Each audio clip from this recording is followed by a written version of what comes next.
So hello everyone, I welcome you all to Ice Point YouTube channel. So discuss करते हैं आज के कुछ इंपॉर्टेंट आर्टिकल जो कि द हिंदू संबंधित होंगे। और साथ ही साथ यदि फ्रेंड्स आप सभी को हम बताएं तो यदि आपको यूपीएससी एस्पिरेंट कोई भी यूपीएससी एस्पिरेंट है तो आपको किसी न किसी एक न्यूज़पेपर को फॉलो करना पड़ेगा, जो कि हम पिछले दिनों से लगातार इसी बात पे फोकस कर रहे हैं। चाहे वो न्यूज़पेपर द हिंदू का हो, चाहे वो इंडियन एक्सप्रेस का हो। यदि हम बात करें आज के द हिंदू न्यूज़पेपर, यानी कि डेट है आज की 24 दिसंबर, और 24 दिसंबर के कुछ प्रमुख आर्टिकल की बात करें तो वे आर्टिकल कुछ इस प्रकार से होंगे। लैंडिंग ऐप्स, यानी कि इस आर्टिकल में लैंडिंग ऐप्स के बारे में एक छोटी सी इन्फॉर्मेशन, इसको हम लोग जानेंगे। साथ ही साथ जल्दी खट्टू को आप लोग लगातार न्यूज़ में बना रहता है। पिछले साल यानी 2-3 साल पहले, 4 साल पहले लगातार बहुत ही ज़बरदस्त न्यूज़ फॉर्म में था। आज भी न्यूज़ में है, इसको हम लोग जानेंगे। साथ ही साथ फ्री फेयर एंड सेफ एक यूनिक स्टेटमेंट है, इसके बारे में थोड़ा सा हम लोग समझेंगे। इसके बाद हम बात करेंगे आज कुछ इंपॉर्टेंट न्यूज़ की। साथ ही साथ एडिटोरियल पेज के कुछ प्रमुख आर्टिकल्स हैं जिसका नाम है इंडस्ट्रियल पीस, जिसके अंतर्गत हम लोग जानेंगे एक नए लेबर कोड बिल के बारे में जो कि गवर्नमेंट लाना चाहती है, क्योंकि कुछ ऐसे वायलेंस हमें देखने को मिले हैं कर्नाटका में, जिसके कारण ये लगातार न्यूज़ में रहा है। फाइनली आज के देखेंगे द हिंदू बेस्ट क्वेश्चन को। फ्रेंड्स स्टार्ट करते हैं आज के डिस्कशन को। तो सबसे पहले यदि आप आज के हमारे इस चैनल पर नए हैं तो सबसे पहले इस चैनल को सब्सक्राइब करें, आज के इस सेशन को लाइक करें, क्योंकि ये बहुत ही ज़्यादा मतलब कि आपका टाइम को जो वेस्ट नहीं करता है। थोड़ा सा लाइक करेंगे, थोड़ा सा मोटिवेट करेंगे तो हम भी अपना एक बेहतर आप सभी के सामने प्रदर्शित करने का प्रयास करेंगे। तो फ्रेंड्स यदि बात करें आज के पहले आर्टिकल की तो वो है तो beware of illegal digital lending app. देखिए आरबीआई ने कहा है कि आप सभी को सावधान रहना चाहिए जो इलीगल जो डिजिटल लैंडिंग ऐप है इसके बारे में। देखिए हम जानते हैं कि ये आफ्टर कोविड-19 के बाद जो समस्याएं हमको देखने को मिली है, कोविड-19 के बाद बहुत ज़्यादा इकोनॉमिक कंडीशन में हर आदमी कहीं न कहीं से टूटा हुआ है। तो इसी कारण हर व्यक्ति लोन लेने के चक्कर में और छोटे छोटे प्रोसेस के लिए कर्ज लेने के चक्कर में पड़ा हुआ है। तो इसी संदर्भ में अगर आप किसी बैंक से लोन लेते हैं या कहीं से मतलब कि इंस्टीट्यूशन से लेते हैं तो वो कहीं न कहीं आपका एक बेसिकली प्रूफ होता है, और बाकी मतलब उसका जो हर चीज़ ऑथेंटिकल होती है। लेकिन इसी के दरमियान कुछ डिजिटल लैंडिंग ऐप आए हैं जो कि आपको लोन दे रहे हैं, लेकिन इनका जो एक्सटॉर्शन करने का जो सिस्टम है, वसूली करने का जो सिस्टम है, उस बैंक से कहीं न कहीं अलग है, और इसका जो इंटरेस्ट रेट है वो भी कहीं न कहीं अजीब है। तो इन्हीं सब बातों को लेते हुए आरबीआई ने कहा है कि सभी जो सिटीजन्स हैं ऑफ इंडिया उसको क्या होना चाहिए, बीवेयर होना चाहिए इलीगल डिजिटल लैंडिंग ऐप से। तो कोई भी अगर डिजिटल ऐप से लेंड कर रहा है, उधार ले रहा है, तो उसको अलर्ट रहना चाहिए। ये कहीं न कहीं अपने आप में इम्पॉर्टेंट इन्फॉर्मेशन रहती है। देखते हैं यहाँ से कुछ इंपॉर्टेंट न्यूज़ को। पहली न्यूज़ की बात करें तो इसमें लिखा हुआ है कि cabinet approves merger of 4 films in media unit. तो कैबिनेट ने क्या किया है, अप्रूव कर दिया है कि जो कि 4 फिल्म और मीडिया जो यूनिट है ये आपस में क्या हो सकती हैं, मर्ज हो सकती हैं। तो ये कोई बहुत ज़्यादा अपने आप में इंपॉर्टेंट आर्टिकल नहीं है, लेकिन फिर भी आप इसको समझ सकते हैं। देखते हैं नेक्स्ट न्यूज़ को। नेक्स्ट आर्टिकल में आप देख पा रहे होंगे लिखा हुआ है कि Cairn Energy wins arbitration award. तो आर्बिट्रेशन अवार्ड जीता है किसने, कैर्न एनर्जी ने। अगर आप चाहते हैं कि कैर्न एनर्जी क्या है और इसका बेसिक एस्पेक्ट क्या है तो कमेंट सेक्शन में बताएं। कल के सेशन में आप सभी को कैर्न एनर्जी संबंधित सभी एस्पेक्ट को समझाने का प्रयास करेंगे कि ये कैर्न एनर्जी क्या है और ये आर्बिट्रेशन अवार्ड क्या है जो इसने जीता हुआ है। तो इसको हम लोग समझेंगे फुली डिस्कशन फॉर्म में। अब देखते हैं आज के पहले आर्टिकल को।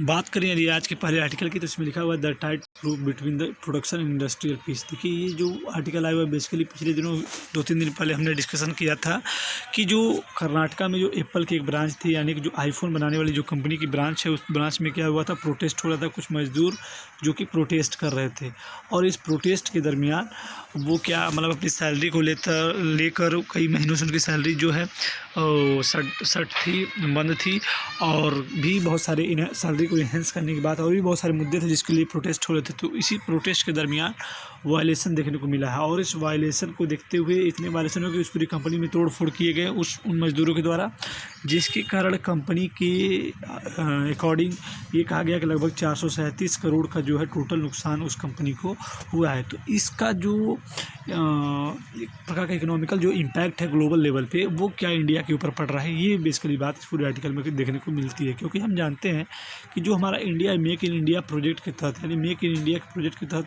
और चाइना का जो अल्टरनेट बनने के चक्कर में, यानी कि चक्कर में न करके बल्कि ये कहें कि चाइना का अल्टरनेट बनने के लिए उसको अन्य देशों के साथ मिलना पड़ेगा और अन्य देशों को अपने देश में इन्वेस्ट करने के लिए अट्रैक्ट करना पड़ेगा। लेकिन ये जो एक्टिविटी कुछ हो जाती है, इस एक्टिविटी के बाद जो इसके लिए अनेक प्रकार के जो कंट्रीज हैं वो क्या करेंगे, वो इन्वेस्ट करने के पहले थोड़ा सा सोचना पड़ेगा उनको, और अगर वो रिकॉर्ड को चेक करते हैं तो कहीं ना कहीं ये हमारे लिए काफ़ी कंसर्नेबल टॉपिक्स हो जाता है। इसी के तहत जो गवर्नमेंट है वो क्या करनी चाहती है, एक नया लेबर कोड बिल लाना चाहती है। क्या लाना चाहती है? लेबर कोड बिल लाना चाहती है, और उसकी भी चर्चा इस पूरे आर्टिकल में हमको देखने को मिलेगी। तो इसी में आप देख पा रहे होंगे कि Apple's decision to place its Taiwanese supplier Wistron Corp's on probation by not giving new orders after an audit of the serious lapse in labour practice that let violence in facility of Narasapura in Karnataka. तो कर्नाटका में जो एक condition हुई, इसके लिए ये चीज़ें मतलब कि देखने को, ये कंडीशन देखने को मिल रही। तो इस पर पिछले दिनों भी एडिटोरियल पेज में आर्टिकल आए थे, तो जो जिस पे हमने डिस्कशन किया था।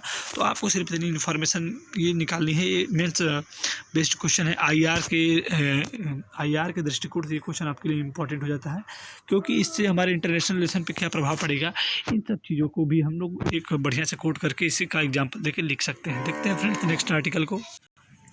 तो इस आर्टिकल में हम देख पा रहे हैं, लिखा हुआ है कि Tamil Nadu government gives go ahead for jallikattu. तो जल्लीकट्टू के लिए जो तमिलनाडु की जो गवर्नमेंट है उसने उसको अप्रूव कर दिया है कि अब ये जो आने वाला जो पर्व है, इस पर्व के तहत जल्लीकट्टू हो सकता है। तो every bulls tamer will have to get tested. तो देखिए, हम जानते हैं कि जल्लीकट्टू को लेकर लगातार विवादों की रहती थी पिछले समय।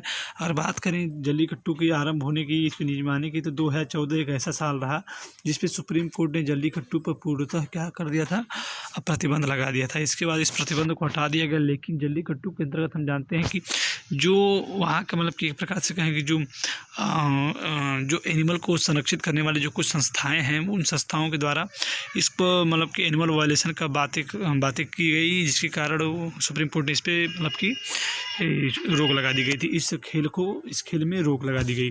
तो इसी पे संदर्भ में बातें आज की आर्टिकल में हमको समझना है और देखना है। तो थोड़ा सा आप समझते रहिए कि ये कब मनाया जाता है। तो वो मनाया जाता है पोंगल सीजन में। कब मनाया जाता है? पोंगल सीजन में।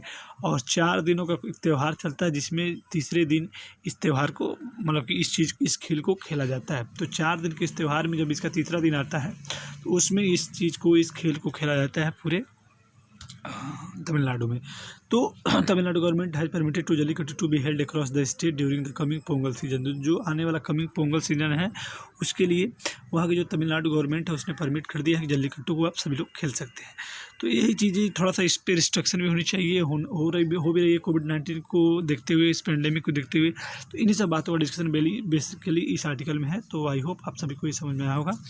और देखते हैं फ्रेंड्स आज के द हिंदू बेस्ड क्वेश्चन को। बात करें यदि आज के द हिंदू बेस्ड क्वेश्चन की, तो फ्रेंड्स आज आप सभी लोग द हिंदू बेस्ड क्वेश्चन के अंतर्गत आप सभी लोग कि जो बेसिकली इंडिया में जो ये चीज़ें जो चल रही है जीएसटी रेवेन्यू का, तो जीएसटी जो शॉर्टफॉल है और जीएसटी पे जो कंपनसेशन की बातों को लेकर लगातार बातें होती रही हैं, तो इस पे आप सभी लोग पूरा जीएसटी पे और स्टेट वर्सेस सेंटर पे जो कन्फ्लिक्ट की स्थिति, जो डिस्प्यूट की स्थिति बनी रहती है ऑलरेडी, उस पे आप सभी लोग 100 वर्ड्स में लिखने का प्रयास करेंगे। तो आप सभी लोग जीएसटी के बारे में क्या जानते हैं, जीएसटी के बाद जीएसटी जब से लागू हुई उसके बाद क्या क्या स्थिति में चेंज हुआ, इसके बाद जो स्टेट और सेंट्रल गवर्नमेंट के बीच जो मतलब कि विश्वास की जो स्थिति कम हुई, उसको लेकर क्या